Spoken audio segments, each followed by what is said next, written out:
on them. Then they have these plans. If we could bring up the dam from hell right now, what would they say to us? I never thought to go here. I never thought hell would take me. I thought I had it figured out. It took me in a moment. It took me when I didn't expect it. As another. They're passing off into eternity. They did not expect hell to take them when it did. You will be screamed at every moment, and you will be completely alone. It is the place of contradiction.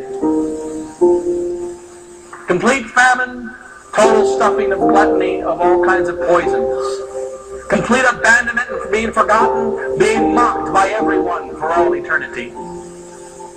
There shall be the mockery, the opposition of every opposite pain and every opposite experience that can be had in a negative way on earth shall be had to its perfection in hell. And at the same time,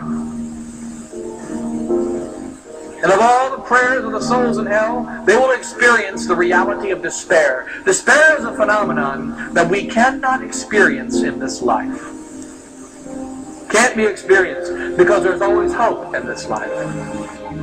In this picture of death, behold yourself, and what you will one day become. Remember that thou art dust, and to dust thou shalt return. Consider that in a few years, perhaps a few months or days, thou will become rottenness and worms.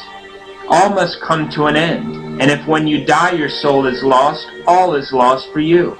Behold the graves of the dead, and say to yourself, if these could live again, what would they not do for eternal life? And I who have time, what do I do for my soul? All know that they must die, but many are deceived by picturing to themselves death at such a distance, as if it could never come near them. It is appointed unto men once to die, Hebrews 9:27. The sense of death is written against all men. Death alone is certain, says St. Augustine. All other goods or evils are uncertain. So from time to time, we must consider this place. The day of consideration of the coming of Christ for the majority of souls. He comes in fire.